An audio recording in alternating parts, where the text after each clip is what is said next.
Thanks for staying with us in the conversation. Now, on this second half, we move straight to Nigeria, where the national chairman of the People's Democratic Party, PDP, Senator Iyorchia Ayu, has stepped aside as the chairman of the party. This is following a High Court ruling in Makurdi, the Benue State capital, that restrained Ayu from parading himself as chairman of the party, pending the determination of the substantive suit, which has been adjourned to April 17, 2023, for hearing. The order came a day after Ayu was suspended by his ward, Igurov ward in Boko local government area of Benue State, over anti-party activities. Meanwhile, the People's Democratic Party, PDP National Working Committee, has named Umar Damagum as the acting national chairman. Until his appointment, Damagum was the PDP National Deputy Chairman North. And now, joining us for this conversation, we have Ken Okolubo, is a former PDP member and also a public affairs analyst. Thank you so much for joining us on the conversation. Thank you very much. And now, straight to matters on the People's Democratic Party. We saw what we call the embattled national chairman, Iyorchia Ayu, earlier stating that only the National Executive Council, that is the NEC, had the power to suspend him as a national chairman before we saw news of him stepping aside to obey the restraining order by the court. Now, what a lot of people are asking is this actually the end for the road for Iyorchia Ayu? Oh yes. The truth about it is, when I was a member of the PDP, I was quite, we were quite vociferous over the issue of the northern candidate and the chairman coming from the north. That is the presidential candidate. And, you know, so some of us actually thought that Ayu could have done better. We were quite disappointed because a lot went into the convention that produced Ayu. We played very prominent roles in the committees that saw to that convention. I don't think it is going to be the end, like you said. I haven't voiced my personal opinion when I was in the party, because the word that suspended Ayu is his word in Benue. Now, the argument Ayu is trying to put forward is that it is only the neck of the party that can discipline national officers of the party. But then there's a take that says that there was a case that was brought before the High Court, and the High Court ruled that the word of the party can suspend you. When you become suspended, it therefore means that you are no more a member of the party. So you therefore cannot be the chairman of the party. But it is for the courts to decide that fact, because I know that case was not appealed. I am not too conversant with it, but I knew about that case. And if you remember, Secondus was also suspended by his ward. Yeah. I don't know what has become of his case at the Supreme Court. But if Ayu actually benefited from that suspension, I don't see why that would change in the case of Ayu. But he has also expressed the fact that he's going to go to court.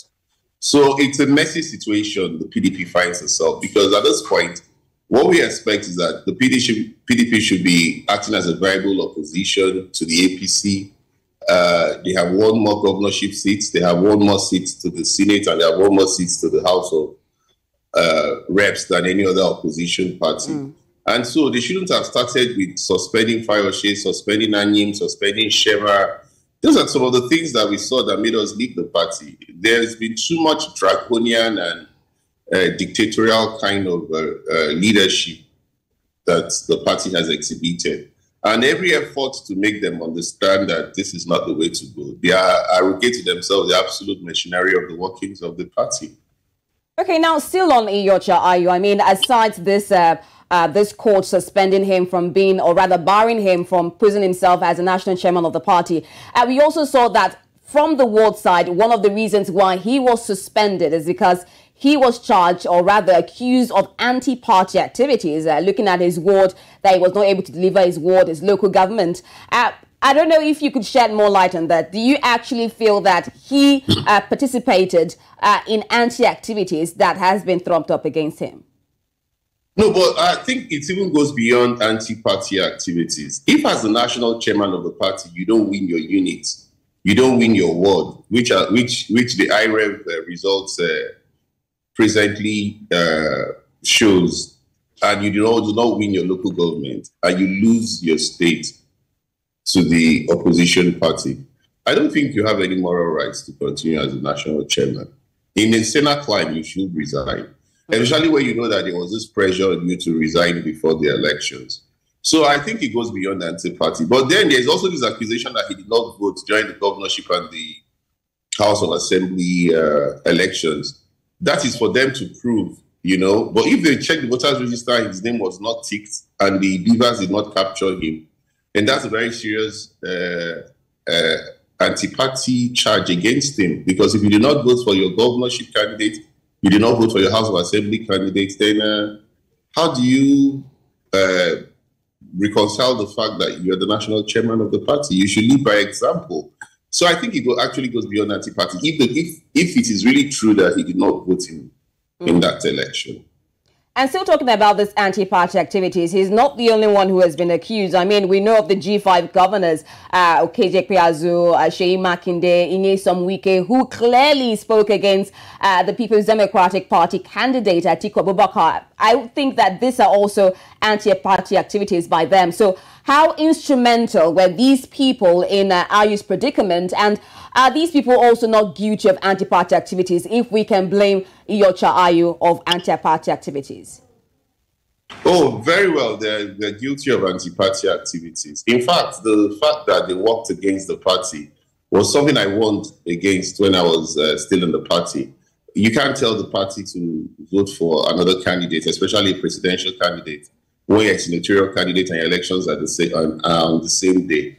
I think Otom paid that price. The APC won in his senatorial race, and he lost out into becoming a senator. If you look at Uguayi, he also lost to Labour. If you look at Ekpeazu in Abia, he also lost to Labour. So out of the 3 G5 governors who wanted to go to the Senate, none of them made it. That's a minus on their part. That's also a huge casualty. And in the case of Otom, he couldn't get his successor from the PDP into the seat of governance. Same for Ekpeazu. Labour won Abia, APC won Benue. It was just Buhari that survived his governor becoming the governor-elect in Enugu. Makinde was on ground, I wouldn't lie to you. But Makinde has 3 APC senators and so many APC House of Reps. Yes, he enjoys the majority of APC House of Assembly members, but he might still come back to haunt him. And that's because he worked for Bola Ahmed Tinubu, just like Wike worked for Bola Ahmed Tinubu. Those are anti-party. In fact, one of my leaders called it political anarchy. So there's just no way you can say it. It's anti-party. So at this point, what do you ask yourself? If you're an opposition party and you have these leaders, even Anyim probably said he worked for the APC governor-elect in Ebonyi. Yeah. So you have these leaders all proudly saying they worked against the party. Should you not go on a soul searching? How many can you suspend? How many can you expel? Will you not destroy the party completely? That's what you ask yourself. You must go back to the drawing board. You see, it's the foundation that you actually lay that you can build on. So the foundation that was destroyed in terms of zoning is what has led to this hammer house of horror that the PDP is presently facing. Now, still on all these issues here, I mean, we're bringing a new acting national chairman, and it's still the same issue. He's still from the north. I mean, Damagum. Yeah, he's still from the north. And we had the issues earlier on with the presidential candidate from the north and leadership of the north. So is the People's Democratic Party not going to face the same dilemma as we had when Iyorchia Ayu was the national chairman of the party? The constitution of the PDP is very clear. It says that when the national chairman steps aside, the deputy national chairman from the same zone as the national chairman will take over. And Damagum is from the north. Iyorchia is from the north. So they are only obeying the constitution of the party. There is nothing you can do about it. Damagum is not about to leave as the acting chairman. But besides that, now they are in court. Atiku is not going to be sworn in on the 29th of May. And so that still gives the PDP time to go back to reorganize and heal and do a soul searching, like I keep saying, and chart a way forward. What is important now is that Ayu, who they see as a symbol of being one of the most controversial, if you put it that way, chairman that PDP has had, is out of the way. So they can sit with Damagum and negotiate. And not importantly, talking about the knots and South dichotomy. The North and South dichotomy should not be the issue here. It goes beyond the North and South dichotomy. People have been suspended. People have been asked to face disciplinary actions. People have been also suspended by their ward. It's a messy situation. I had said it before now that it was going to be court cases galore, and that is what it's seeming to be like. But wasn't that the root of the whole issue? Unless we're getting things wrongly, this North and South dichotomy that we're facing, isn't that the root of why a lot of people were against Ayu, why the G5 governors also were against Ayu? No, it was beyond the North and South dichotomy. One of the pains was that Ayu did not play to their bidding. I'm very aware that those governors played a strong role in ensuring that Ayu emerged. And so why they harped on it was the fact that because Ayu didn't do their bidding, there was nothing wrong in actually being patient for the elections to come and go, and Ayu would have left office. But there was also the risk that Atiku could easily have changed if he becomes the president-elect. Now, yes, like you rightly said, it's more like medicine after death now, the North and South dichotomy, because Atiku is not going to be sworn in as a president. So as it stands now, there is no president from the North. So you cannot be talking about the president from the North anymore. That's why I said it's medicine after death. And how do you think Damagum is going to perform? I mean, what more can you tell us about him? I think Damagum is a gentleman. I know, and when I was in PDP, I knew him. When I was in the Presidential Campaign Council, he was somebody that has been a part of the party. He's not had any red flags or negative reports about him. He's somebody that is calm. And I think he has a lot on his shoulder. If you ask me, in all honesty, they should allow Damagum sit on that chair and reorganize the party. But that's an analyst, that is the perspective I can see it from. Damagum might be able to get all the parties on the round table and they can pick up the pieces together. The PDP has a lot to do in healing right now because there's so much bad blood and so much anarchy in terms of relationship. Let's look at one major person that has been quite vocal. I mean, among the G5 governors, we have Rivers State Governor Nyesom Wike, and even presently, he still spoke against Iyorchia Ayu. Is there sort of a personal vendetta that Nyesom Wike has against Iyorchia Ayu? Oh, certainly, there's personal vendetta. If you remember, Wike insisted that Secondus had to leave, and Wike was the one that installed Iyorchia Ayu. Iyorchia Ayu was not in the scheme of things. They were making consideration for some other chairmanship candidates when Autumn recommended Iyorchia Ayu to Wike. And Wike backrolled that convention. Basically, I wouldn't lie to you. Other governors contributed, but the main financier for that convention was Wike, and he did a lot for Ayu. So he felt it was a personal betrayal. Especially when Ayu was quoted to have said that Tabua was the hero of the convention after he lost out in the primaries. These are the bone of contentions that have been there to play. So Wike has not hidden the fact that he has personal beef with Ayu. It goes beyond just the North-South dichotomy, that's the truth. Okay, so on one side we have loyalty. I helped you in to get a particular seat, and I expect that you should as well. Will you say rub my back also? And then at the same time, it's more like you're not doing my bidding. Is some of becoming a pattern in People's Democratic Party? You just mentioned Uche Secondus also, where he was also removed from his ward. Now Iyorchia Ayu. What can you say about the leadership tenacity in the People's Democratic Party, the structural leadership that we have going on there? That's why I said they have to go on a soul searching, because you can't continue to remove the leadership of the party and expect the party to be stable. One of the things I didn't like about the party was when I saw that my governor did not play straight at the primaries. He tried to act like he was being diplomatic, but he's the leader of the party. The primaries in Delta destroyed the party to a large extent, and a lot of people left the party. For me, I left because I didn't want to continue. I like the PDP, I won't lie. I was an integral member of the party, and I played a very strong role in being so vociferous in the roles I was given to play. I was a spokesperson for the Bayelsa Campaign Council, for the Anambra Campaign Council. I served in the Presidential Campaign Council. But, you know, beyond that, you need a party that is stable. You need a party that you can look up to and say, this can be an opposition. You can't even beat your chest to say that Atiku actually won this election, even though he says he won this election, because the party was unstable. And that's why I actually described Tinubu in a television program that Tinubu has been a child of circumstance, because every odd was against him to win this election, but the PDP refused to put their house in order. This election was for PDP to win. And then they lost Peter Obi, and they lost the same reason of the question you asked. They also lost Papa and Sue. Yeah. These were key players, and they did not mind. They said they could go on without the G5 governors. And so how do you go into an election without being united? And you know, one of the worst things you can do is when you say this person does not matter. In elections, a lot of people matter. You don't know the roles that they're going to play. You know, you don't act the role of winner take all. And so leadership has been a big problem in the PDP. And now it looks like there's no chairman of PDP that can sit on that chair without the banana peel waiting for the chairman. It's sad, really.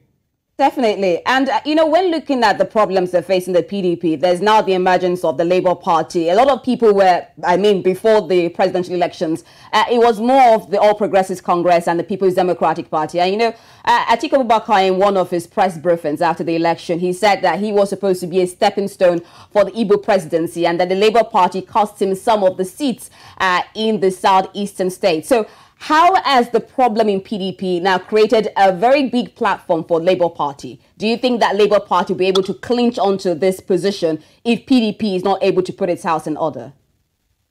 Oh, certainly the Labour Party stands a very big chance. If you remember, the CPC that Buhari led had only one governor in Nasarawa and just a couple of senators, not like the Labour Party. Now, the Labour Party has one governor in Abia, 8 senators and 34 House of Rep members. So it's a party that has shown that it can be the alternative. And a lot of people would want to identify with such a party that is not in crisis.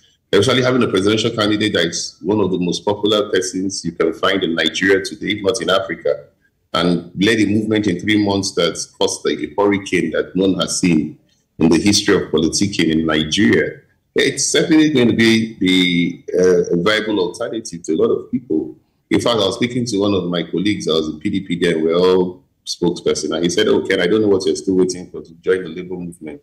So that is just to tell you how popular it is for the Labour Party to become the alternative party as it stands now. Is there if the PDP continues with the way it's going. Is there any possibility that there can be a sort of a coalition government, I mean, with the People's Democratic and Labour Party, if they're able to mend fences? Will it be better off, or do you feel there will be no sort of agreement? Because several times, even during the governorship in Lagos State, a lot of people were clamoring on whether the People's Democratic Party and Labour Party would join forces. And even after the presidential elections, we saw press briefings by the vice presidential candidate of the PDP and the Labour Party. Is there any possibility that there might be a sort of coalition between these two parties? That might just be the way to go, because if you remember very well, Buhari couldn't have become the president if he didn't go on a coalition with the then AC and led by Bola Ahmed Tinubu. That was what made him become the president. So if the Labour Party and the PDP see that they cannot defeat the APC, then they have to let egos and let ambition aside and decide on who would run for the president, who would run for the vice president, what terms that they would agree, and especially the fact that Nigerians have embraced the labor movement led by Obi. Obi has been seen as a symbol. So I think it's very possible that you can see a coalition. Okay, imagine if there was a coalition before the elections. If you add the 6 million and the 6-point-something million votes that Atiku had, that's almost 13-point-something million votes. There's no way Tinubu would have won this election. All right. Okay, thank you so much, Ken. Unfortunately, we have run out of time. Thank you for sharing so much light. We do hope that the People's Democratic Party will be able to put its house in order. Thank you so much for joining us on this conversation. Thank you so much for having me.